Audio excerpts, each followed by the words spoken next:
April 16, 1945. Dawn breaks cold over the Seelow Heights, 50 kilometers east of Berlin.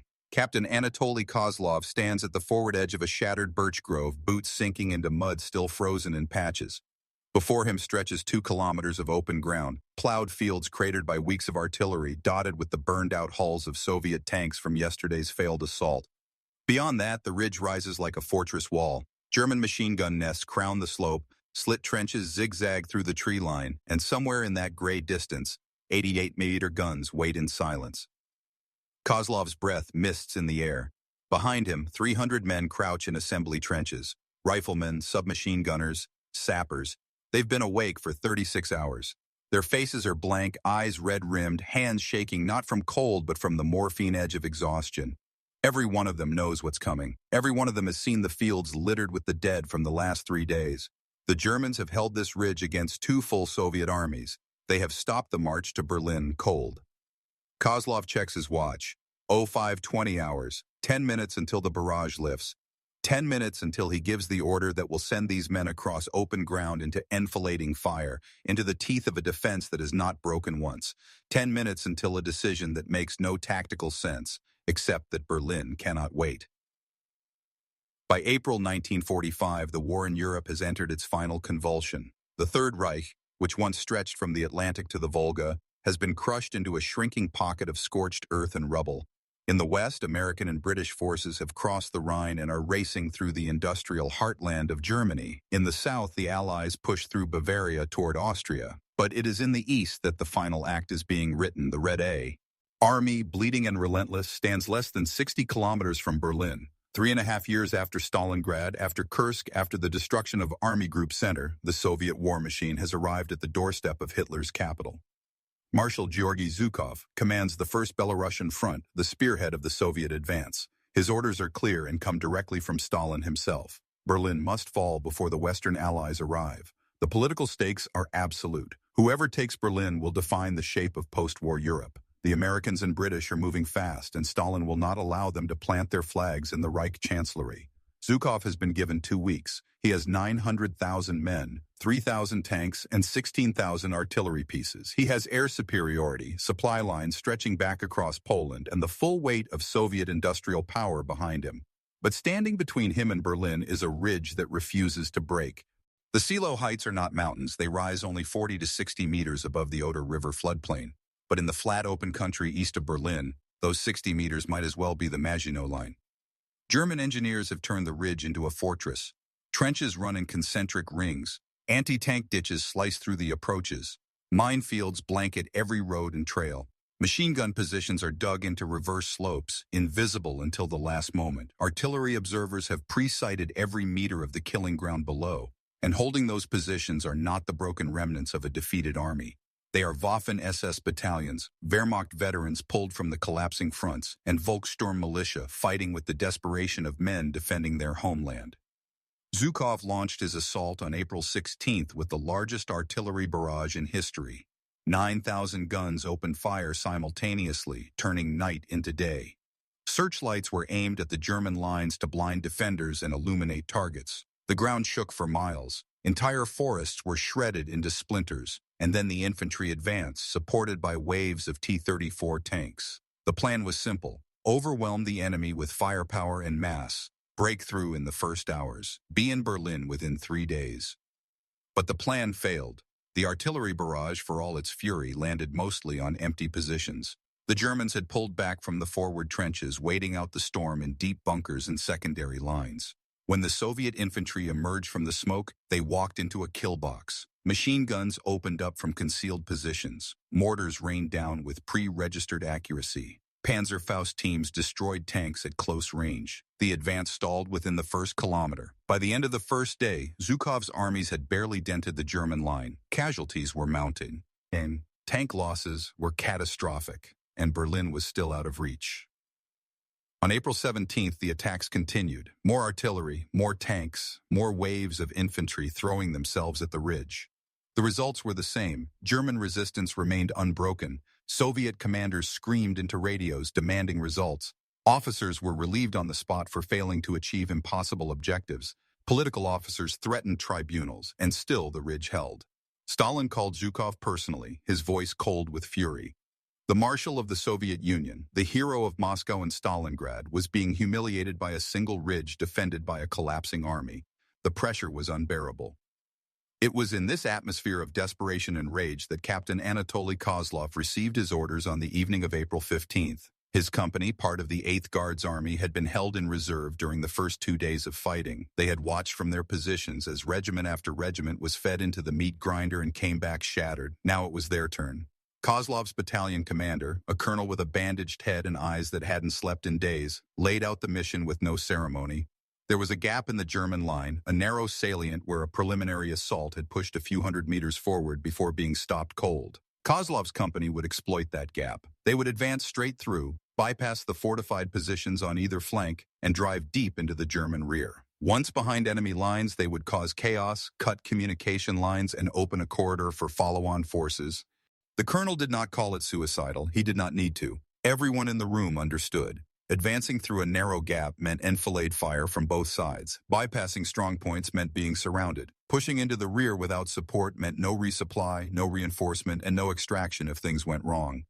It was a gamble born of desperation, the kind of order that gets written when conventional tactics have failed and time is running out. Kozlov asked one question. When do we go? The colonel looked at his watch. Dawn, April 16th. Dismissed. Kozlov spent the night walking among his men. He did not sleep. Sleep was a luxury that had stopped existing sometime around Warsaw. His company was composed mostly of veterans, men who had fought their way across half of Europe.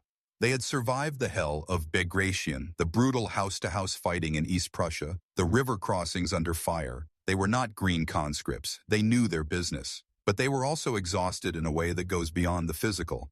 3.5 years of war had worn them down to something harder and more fragile at the same time. They fought because fighting was all they knew. They advanced because standing still meant dying slower. The soldiers did not ask questions when Kozlov briefed them. They checked their weapons, cleaned their PPSH-41 submachine guns, and sharpened their trench knives. Some wrote letters they would never send. Others sat in silence, smoking the last of their tobacco. A few prayed, whispering words in Ukrainian, Belarusian, Russian.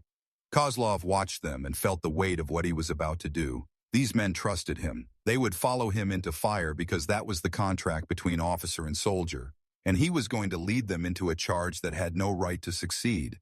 But there was another truth, one that Kozlov had learned in the years since Stalingrad. War is not won by careful planning and minimal risk. War is won by the side willing to pay the higher price. The Germans were defending their last stronghold with everything they had. They were fighting with the desperation of men who knew that defeat meant the end of everything.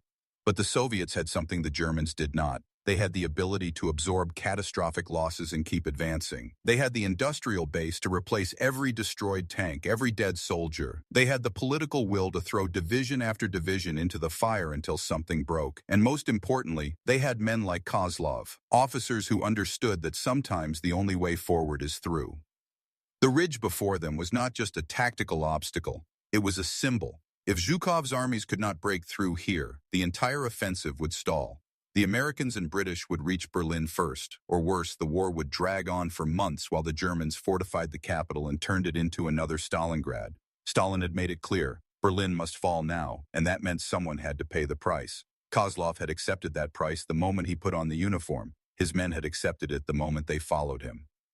The German defenders on Seelow Heights were a mix of the fanatical and the doomed. Waffen-SS units held the critical positions. Veterans of the Eastern Front who had fought in every major battle since 1941. They knew the Soviets were coming. They knew the war was lost. But they also knew that every day they delayed the Red Army was another day for German civilians to flee west, away from the advancing Soviets and toward the relative mercy of the Americans and British. For them, this was not about Hitler or the Reich. It was about buying time for their families. Mixed in with the SS were Wehrmacht regulars, men pulled from shattered divisions and thrown into the line with whatever weapons were available. Some were veterans, gray-haired men who had fought in France and Russia and Italy. Others were boys, 17-year-olds with oversized helmets and Panzerfausts they barely knew how to use. And behind them, the Volkssturm, the People's Militia, old men and teenagers armed with captured rifles and Molotov cocktails. They had no training, no experience, and no illusions about survival. But they dug in and waited because the alternative was unthinkable. The German defensive doctrine at Seelow was built on depth and interlocking fire. The Soviets had firepower, but firepower meant nothing if it hit empty ground. So the Germans had constructed multiple defensive lines, each one deeper and more concealed than the last. The forward trenches were sacrificial, meant to absorb the initial barrage and delay the advance. The real defenses were further back, on reverse slopes and in wooded areas where Soviet artillery spotters could not see them. Machine gun teams were positioned to create crossfire zones, forcing attackers to bunch up and expose themselves. Anti-tank guns were hidden in defilade positions, invisible until Soviet armor crested the ridge. And behind it all, mobile reserves waited to counterattack any breakthrough before it could be exploited. This was not the static, predictable warfare of 1941. The Germans had learned hard lessons in 3.5 years of retreat. They had learned to trade space for time, to give ground grudgingly and make every meter cost blood. They had learned to use terrain, to dig deeper and hide better, and they had learned that even a defeated army fighting on its own soil with its back to the wall could still inflict terrible damage on an overconfident enemy. Kozlov understood this. He had fought the Germans long enough to respect their professionalism and fear their desperation. But he also understood something the German defenders did not. The Soviet system was built to endure losses that would shatter any other army. Individual lives, individual units, even individual battles did not matter. What mattered was the relentless, grinding advance.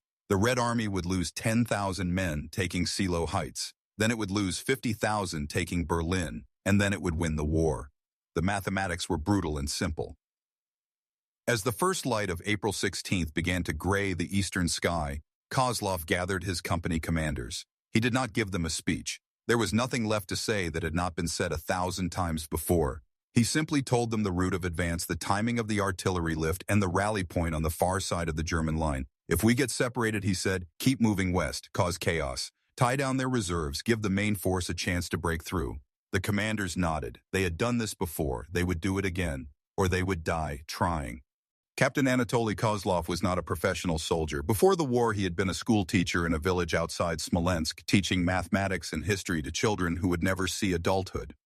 When the Germans invaded in June 1941, Kozlov was 26 years old, married, with a daughter he had held only once before being mobilized. He joined the Red Army not out of ideology or patriotism, but because the alternative was to stay home and watch his country be devoured. His wife and daughter were evacuated east. He never saw them again. They died in a German bombing raid on a refugee column somewhere in Belarusia. He learned this in the winter of 1942 in a brief letter from a distant cousin. After that, something in him hardened. Kozlov fought in the defense of Moscow, then in the counteroffensive that drove the Germans back from the capital. He was wounded twice, once by shrapnel and once by frostbite so severe he lost 3 toes. He should have been invalided out. Instead, he volunteered for officer training. By 1943, he was a lieutenant leading a rifle platoon in the Battle of Kursk. By 1944, he was a captain commanding a rifle company in Operation Bagration, the destruction of Army Group Center. He had learned the algebra of war, how many men it took to suppress a machine gun nest, how long a company could hold under sustained artillery fire, how to read terrain and exploit gaps, how to keep moving when every instinct screamed to go to ground. But more than that, he had learned how to lead men who knew they were going to die. That was the real skill, the thing that separated competent officers from effective ones. Any idiot could order men forward. The trick was getting them to believe that their deaths mattered. Kozlov did not lie to his soldiers. He did not tell them they would survive. He told them that their deaths would buy time, would save our time. Her lives would push the line forward 1 more kilometer. And somehow that was enough. The men followed him because he did not ask them to do anything he would not do himself, and because when the order came to advance, he was always the first one out of the trench. The men in Kozlov's company were a cross-section of the Soviet war effort. There were Russians, Ukrainians, Belarusians, Kazakhs, Uzbeks. Some spoke Russian fluently, others barely understood commands. They came from collective farms and factory towns, from cities that no longer existed and villages that had been burned to ash. A few were educated, former students or clerks. Most were peasants who had never traveled more than 50 kilometers from their birthplace until the war swept them up. What united them was not ideology or hatred, it was exhaustion, and the knowledge that the only way home was through Berlin.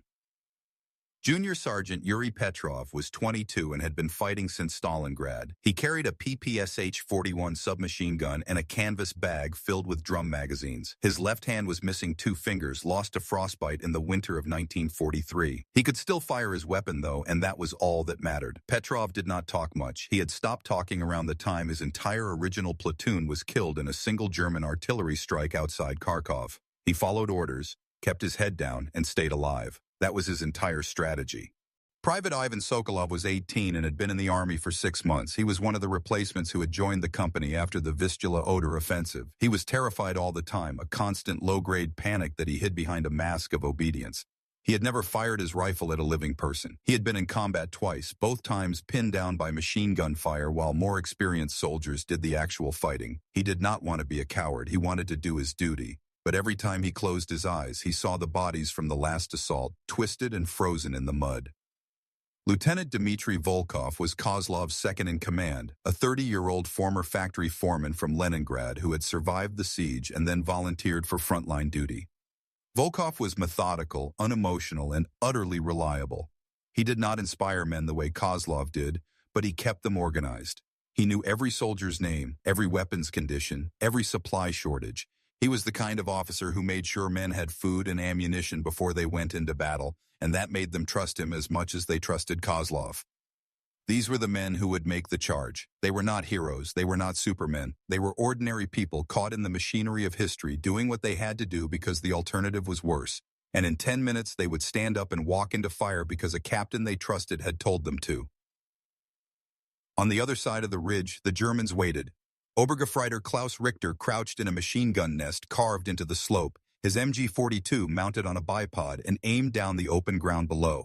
He had been at this position for 3 days since the Soviet offensive began. He had fired so many rounds that the barrel had to be changed twice. He had watched the fields below fill with bodies, Soviet infantry T down in waves, tanks burning like candles, and still they came. That was the thing about the Russians. They never stopped.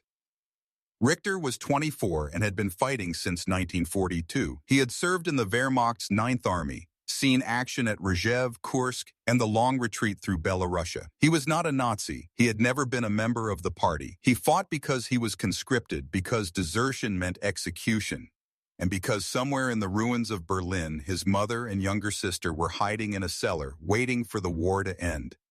Every day he held this ridge was another day they might survive. The soldiers around him were a mix of exhaustion and resignation. Some were veterans like him, men who had learned to function on no sleep and constant fear. Others were Volkssturm, old men with hunting rifles and boys with faces that still carried baby fat. They did not belong in combat. But Germany had run out of soldiers, and so they dug in beside the veterans and tried not to shake too badly when the artillery started. The German defense was built on coordination and discipline. Every machine gun nest had interlocking fields of fire with at least 2 others. Every position had a fallback route and a rally point. Artillery observers called in fire missions with cold precision, adjusting for wind and range until shells landed within meters of their targets. The Germans did not have the numbers or the firepower to stop the Soviets by brute force. But they had experience, training, and the advantage of terrain, and they had orders to hold at all costs. SS Hauptsturmführer Otto Brandt commanded the sector directly in front of Kozlov's planned advance. He was 31, a veteran of the Waffen-SS Totenkopf division, and a true believer. For Brandt, this was not just about defending Germany. It was about preserving the Reich, about holding back the Asiatic hordes that threatened Western civilization. He had fought at Demyansk, at Kursk, in the Korsun pocket. He had seen friends die and cities burn, and he had come to believe that the only choice was victory or annihilation. Surrender was not an option. Retreat was betrayal. The only thing left was to fight until the last bullet was gone. Brandt's men were hardened SS veterans, most of them from the Eastern Front. They were not conscripts or militia. They were professional soldiers who had chosen to join the most fanatical branch of the German military. They fought with a ferocity that bordered on suicidal, not because they believed they could win, but because they believed that dying in battle was better than facing what would come if they surrendered. They had heard the stories of Soviet atrocities, of captured SS men tortured and executed. They knew there would be no mercy, so they fought. The tactical problem facing Kozlov was simple in theory and impossible in practice. To reach the German rear, his company had to cross 2 kilometers of open ground under observation and fire. They had to move through a narrow gap that was almost certainly zeroed in by every German gun on the ridge. They had to do it without armor support because the ground was too soft and too cratered for tanks, and they had to do it fast because the longer they were in the open, the more men they would lose. The only advantage Kozlov had was surprise and speed. The Germans expected another massed assault, another wave of infantry supported by tanks and artillery. They did not expect a sing. The company to charge straight through the killing ground and keep going. It was tactically insane, which meant it might actually work. The German defenders were exhausted. They had been under constant bombardment for 3 days. Their nerves were frayed. If Kozlov's men could move fast enough, if they could punch through before the Germans fully reacted, they might reach the rear before being annihilated. But the cost would be horrific. Kozlov knew he would lose half his company in the first 500 meters. He knew the survivors would be scattered, disorganized, and low on ammunition. He knew that even if they reached the German rear, they would be surrounded and cut off.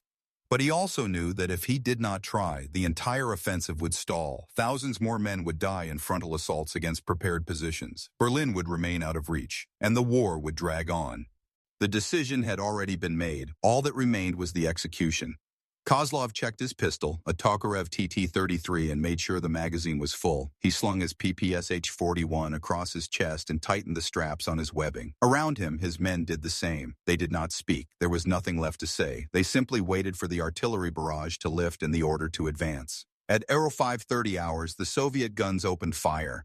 Not the massive bombardment of April 16th, but a concentrated barrage on the German positions directly ahead.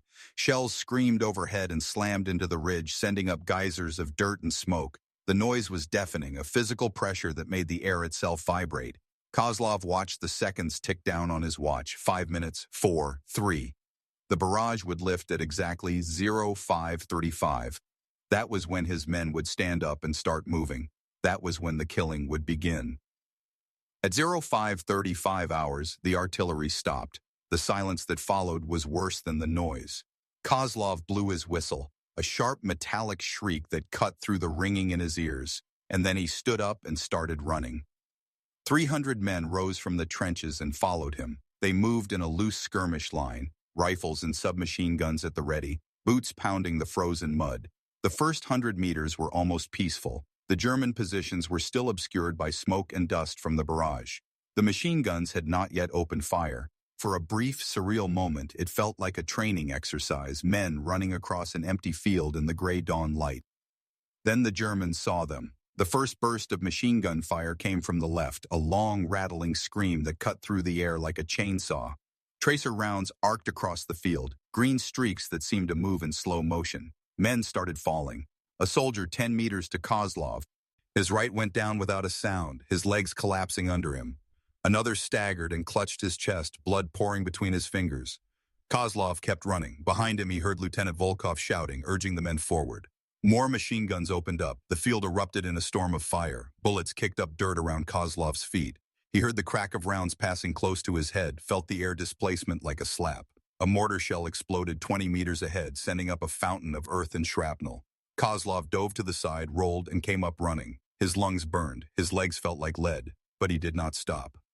The company was spreading out, soldiers instinctively seeking cover in shell craters and behind the burned-out wrecks of tanks. Kozlov screamed at them to keep moving. Stopping meant death. The only safety was forward, through the fire and out the other side. Sergeant Petrov was running beside him now, his PPS-41 firing in short bursts at the German positions on the ridge. The weapon's high rate of fire was comforting, a mechanical roar that gave the illusion of control.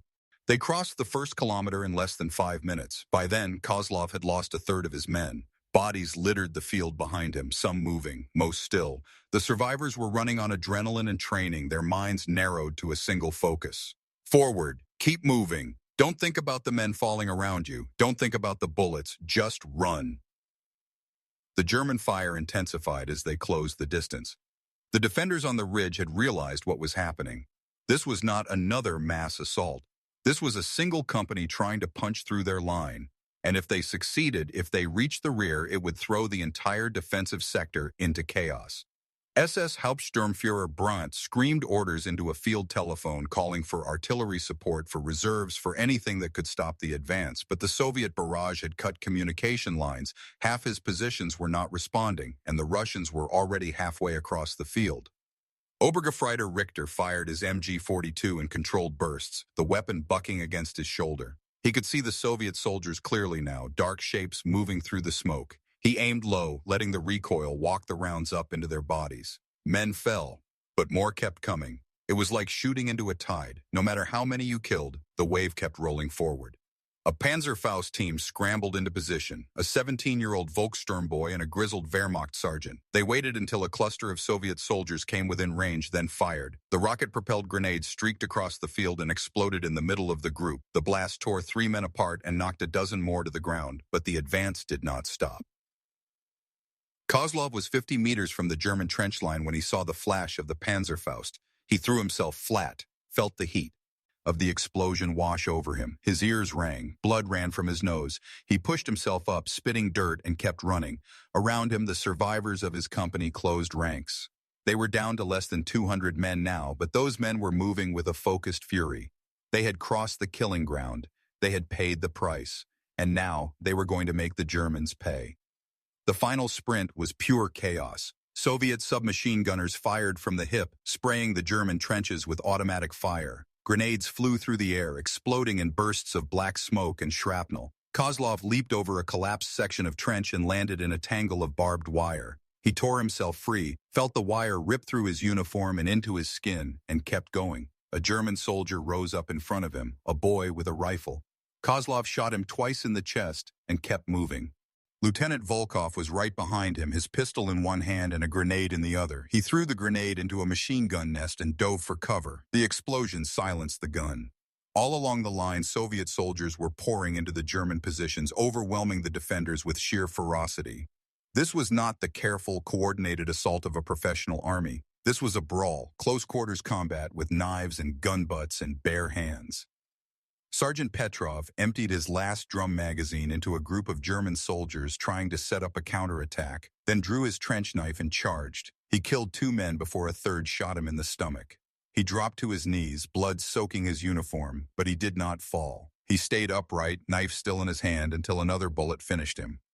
Private Sokolov, the 18-year-old who had never fired at a living person, found himself face-to-face with a German sergeant. The man was older, heavier, and armed with a submachine gun. Sokolov did not think. He just pulled the trigger. His rifle fired once, the bullet hitting the German in the throat. The man collapsed, choking on his own blood. Sokolov stared at the body, his hands shaking. Then he heard Kozlov shouting and turned to follow.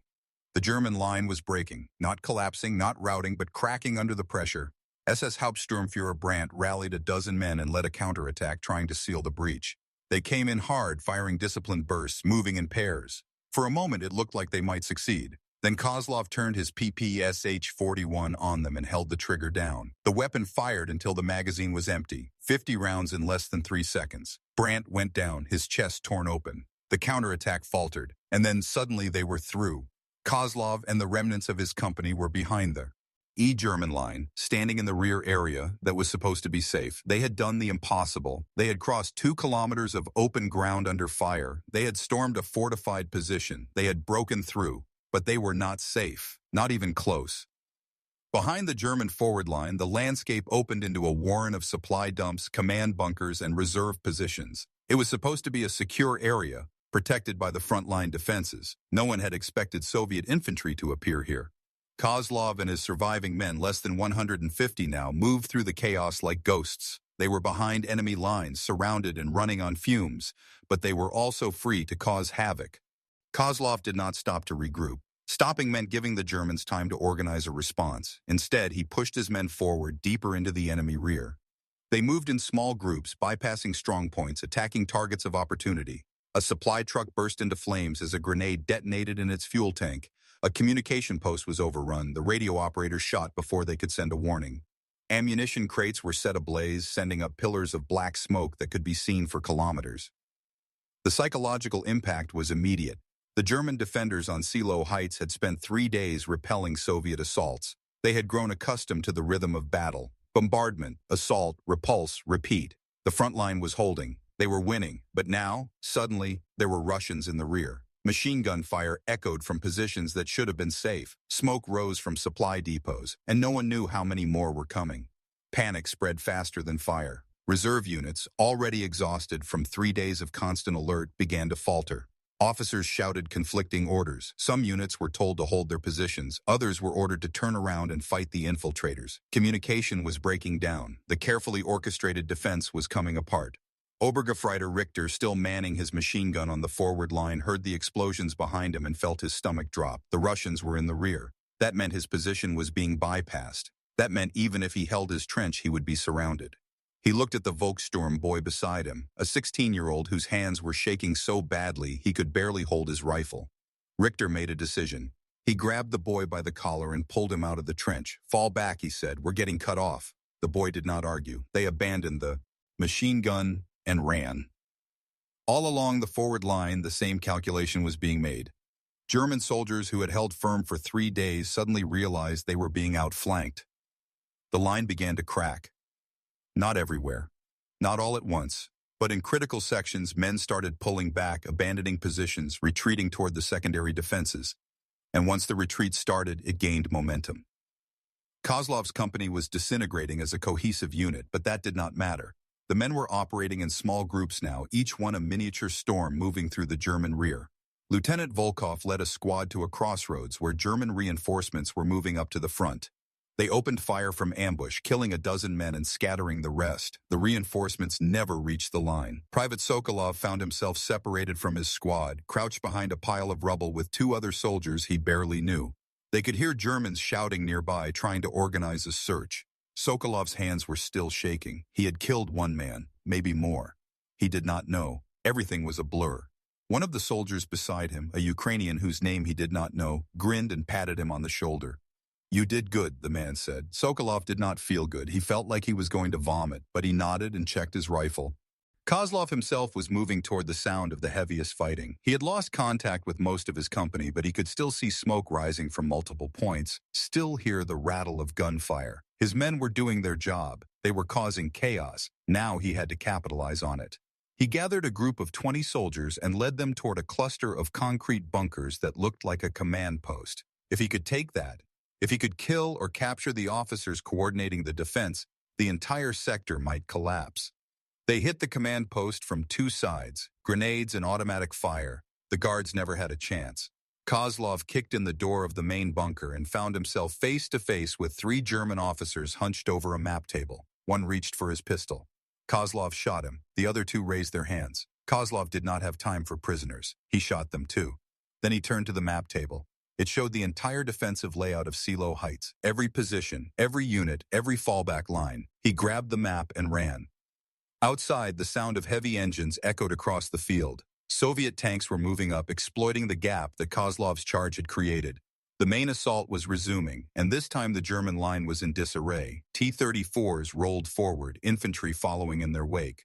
The Germans tried to rally, tried to hold the secondary positions, but the momentum had shifted. The defenders were falling back, not in an organized withdrawal, but in a retreat that was teetering on the edge of collapse. By midday, the Seelow Heights had fallen. Not completely, not everywhere, but enough. The Soviet breakthrough had been achieved. The road to Berlin was open, and in the wreckage of the battle, among the thousands of dead and wounded, Captain Anatoly Kozlov sat on the ground, bleeding from a dozen shrapnel wounds, and watered. Ched the tanks roll past. His company no longer existed as a fighting unit. He had started with 300 men. He could account for 73. The rest were dead, wounded, or missing. Lieutenant Volkov found him an hour later, limping and covered in blood. The 2 men looked at each other, too exhausted for words.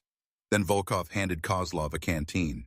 The captain drank, the water cutting through the dust and smoke in his throat. They had done it. They had made the charge that everyone said was impossible. They had broken the line. And now, sitting in the ruins, all Kozlov could think about was the faces of the men who would never see Berlin.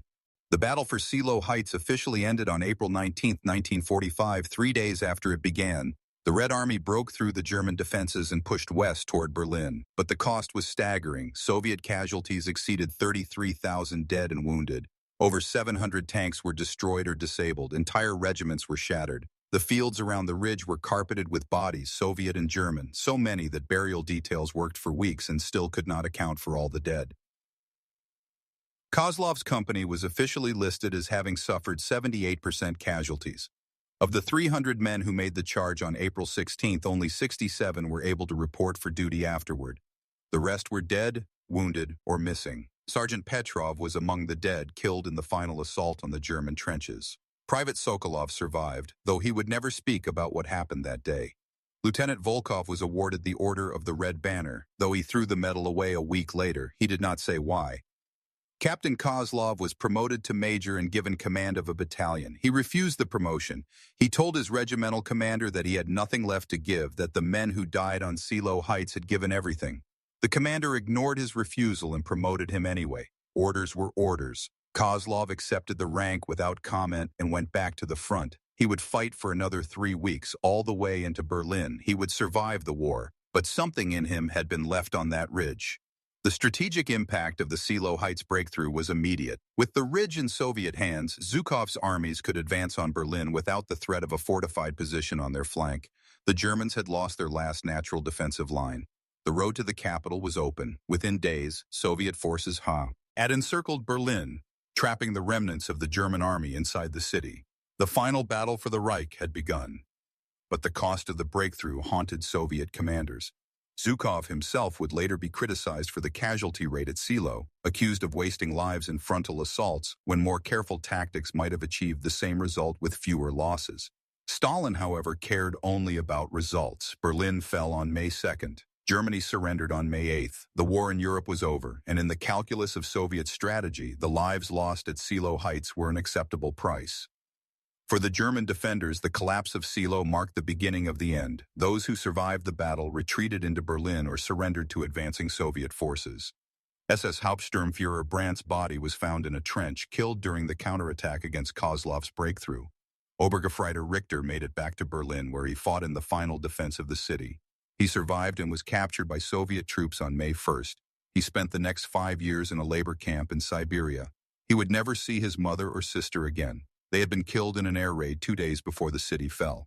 The human cost extended beyond the battlefield. In the villages and towns around Seelow, German civilians fled west trying to escape the advancing Red Army. They had heard the stories of Soviet atrocities, of revenge for the horrors the Wehrmacht had inflicted on Russia. Some of those stories were propaganda. Many were not. The Soviet soldiers who liberated Eastern Europe had seen their own villages burned, their families killed. They came as conquerors, and they showed little mercy. Thousands of German civilians were killed in the chaos. Thousands more were raped, their homes looted, their lives destroyed. The liberation of Europe came with a price that history of 10 glosses over. For the Soviet soldiers who fought at Seelow, the victory was bittersweet.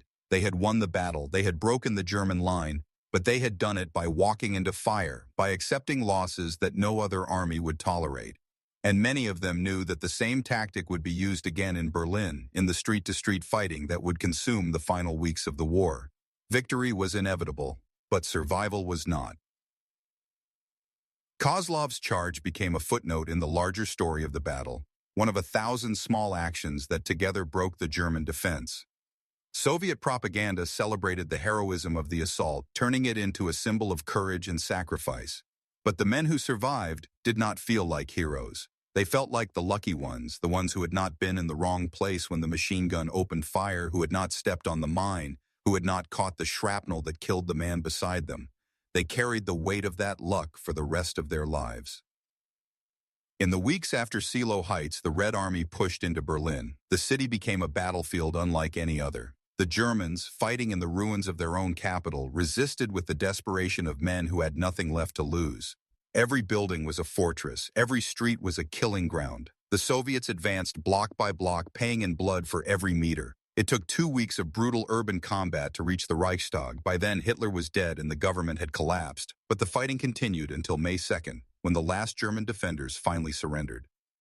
Kozlov fought in that final battle. His battalion was assigned to clear a sector in the Tiergarten district, where German snipers and machine gun nests turned the ruined parks into a death trap. He lost more men in those 2 weeks than he had at Seelow Heights. By the time the fighting ended, he commanded fewer than 40 soldiers. The rest were casualties absorbed into the endless maw of the war.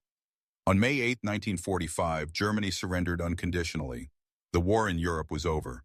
Kozlov was in a shattered apartment building in western Berlin when he heard the news. He sat on the floor surrounded by the survivors of his battalion and felt nothing. No joy, no relief, just a vast, hollow exhaustion. They had won, but the price had been so high that victory felt like a betrayal of the men who had paid it. The Soviet occupation of Berlin was harsh and chaotic. Soldiers who had fought for 4 years, who had seen their homes destroyed and their families killed, took their revenge on the defeated enemy. Looting was widespread. Violence against civilians was common. Officers tried to maintain discipline, but the rage and trauma of the war could not be contained. Kozlov did what he could to protect the civilians in his sector, but he was one man in an army of millions. He stopped atrocities when he saw them. He punished soldiers who went too far. But he could not be everywhere, and part of him understood the rage. In June 1945, Kozlov was rotated out of Berlin and sent to a rear area for rest and demobilization. He was given a medal, the Order of the Patriotic War First Class, for his actions at Seelow Heights. He accepted it without comment. Medals meant nothing. The men who deserved them were dead. He was discharged from the army in August 1945. He returned to the village outside Smolensk, where he had been a schoolteacher before the war. The village no longer existed. It had been burned by the Germans in 1941 and never rebuilt.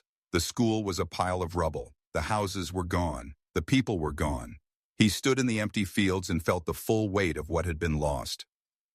Kozlov moved to Moscow and found work in a factory. He did not talk about the war. He did not attend veterans' gatherings. He lived quietly, alone in a small apartment on the edge of the city. He drank too much. He slept poorly.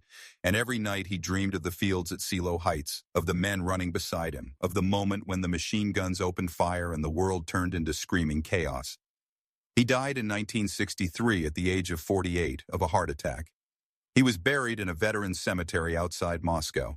There was no ceremony. No one gave a speech. A handful of former soldiers attended, men he had served with, men who understood what he had carried. They stood in silence as his coffin was lowered into the ground, and then they walked away. The charge at Seelow Heights, the action that had seemed so desperate and suicidal in the moment, had achieved its objective. It had broken the German line. It had opened the road to Berlin. It had shortened the war by days, maybe weeks. But the men who made that charge paid for it with their lives, their sanity, their futures. And in the decades after the war, as the Soviet Union celebrated its victory and built monuments to the great patrie, war, the individual stories of men like Kozlov were forgotten, buried under the weight of official history. Lieutenant Volkov survived the war and became an engineer. He never married. He worked on construction projects across the Soviet Union, building dams and power plants, trying to create something that would outlast the destruction he had witnessed. He died in 1978. Private Sokolov lived until 1991. He became a factory worker, married, had children. He never told his family what he had done in the war. His daughter found his medals in a drawer after he died, wrapped in newspaper. She did not know what they were for. The German soldiers who fought at Seelow Heights disappeared into the chaos of defeat and occupation.